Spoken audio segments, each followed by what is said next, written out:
देखेंगे if else statement. If statement के जैसा ही होता है। जैसे हमने कल इफ़ स्टेटमेंट का प्रैक्टिकल किया था, तो उसमें हमने देखा था कि इफ़ के साथ जो भी कंडीशन दी जाती है, यदि वो कंडीशन ट्रू होती है तो इफ़ के तुरंत नीचे लिखा गया स्टेटमेंट एग्जीक्यूट हो जाता है, और यदि कंडीशन फॉल्स होती है तो हमारा कंपाइलर एंड इफ़ कमांड पढ़ता है।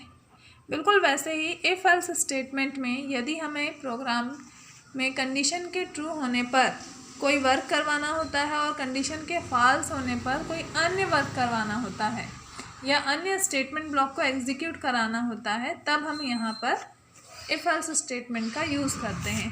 इफ़ एल्स स्टेटमेंट में इफ़ के साथ दी गई कंडीशन यदि ट्रू होती है तो इफ़ के तुरंत नीचे लिखा गया स्टेटमेंट एग्जीक्यूट होता है, और यदि इफ़ के साथ दी गई कंडीशन फॉल्स होती है तो हमारा कंपाइलर एल्स कमांड पढ़ता है। ठीक है, तो हम इसको देखेंगे आज प्रैक्टिकल में, है ना। सबसे पहले हमने यहाँ पर .NET ओपन करके रखा हुआ है। हमें प्रोग्राम में किस प्रकार के कंट्रोल लेने हैं, तो हमें यहाँ पर दो कंट्रोल लेने हैं। पहला है हमारा टेक्स्ट बॉक्स, ये दिखाई दे रहा है आपको टेक्स्ट बॉक्स, तो डबल क्लिक करके हम एक टेक्स्ट बॉक्स ले लेंगे। इसके बाद हम लेंगे दूसरा कंट्रोल, यहाँ पर लेबल, एक हमने लेबल लिया हुआ है।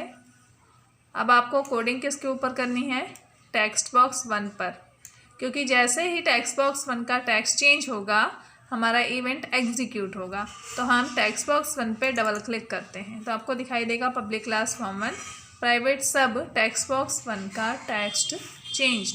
ये बात बहुत मायने रखती है कि आप प्रोग्राम में किस इवेंट पर कोडिंग कर रहे हैं। तो यहाँ पर हम कर रहे हैं टेक्स्ट बॉक्स 1 के टेक्स्ट चेंज इवेंट पे। अब यहाँ पर हम सबसे पहले तो कंडीशन लगाएंगे इफ़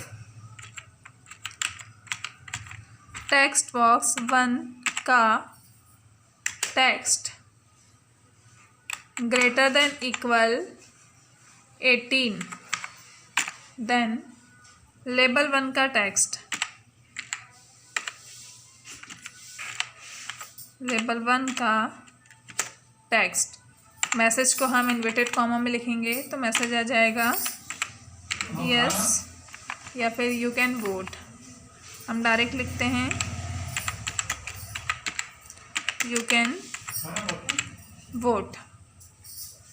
इसके बाद अब यहाँ पर है एंड इफ के पहले हम यहाँ लगाएंगे एल्स, क्योंकि अगर इफ़ के साथ दी गई कंडीशन फॉल्स होती है तो फिर हमारा कंपाइलर कौन सी कमांड पढ़ेगा, एल्स कमांड पढ़ेगा।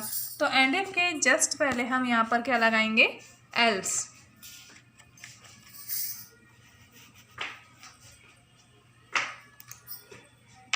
कर्सर को लास्ट में रख के एंटर करेंगे, यहाँ लिखते हैं हम एल्स, और यहाँ लेंगे लेबल 1 का text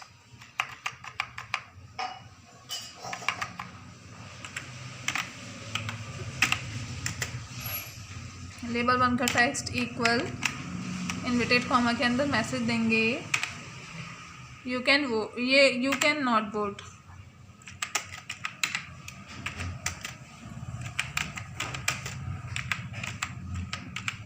you can not vote, हमने मैसेज दे दिया। इसके बाद एंड इफ, एंड सब और एंड क्लास हमें लगाने की आवश्यकता नहीं होती है, ये इसमें पहले से ही लगे हुए आते हैं। अब आपको इस प्रोग्राम को चलाकर देखने के लिए, इसे एग्जीक्यूट करने के लिए डिबग बटन पे क्लिक करना होता है। तो हम यहाँ पर ऊपर दिखाई दे रहा है डिबग का मतलब होता है रन करना, इस पर क्लिक करेंगे तो यहाँ पर आपको टेक्स्ट बॉक्स 1 की वैल्यू पूछेगा। तो टेक्स्ट बॉक्स 1 की वैल्यू आप 18 से कोई भी बड़ी वैल्यू दे सकते हैं, जैसे मैं यहाँ पर दे रही हूँ 32। देखिए मैसेज क्या आया है, क्योंकि अब कंडीशन ट्रू है इसके साथ दी गई, तो यहाँ मैसेज दिखाई दे रहा है यू कैन वोट, क्योंकि 32 18 से बड़ा है तो कंडीशन सही हो गई, तो मैसेज आ जाएगा यू कैन वोट। यदि हम एल्स को चेक करना चाहते हैं तो इसके लिए हम इसे क्लोज करते हैं और दोबारा से डिबग करते हैं। अब हम यहाँ कोई भी छोटी वैल्यू देंगे, जैसे हमने यहाँ पर दिया 12, तो मैसेज क्या आया, यू कैन नॉट वोट। ठीक है, आगे हम देखेंगे कल।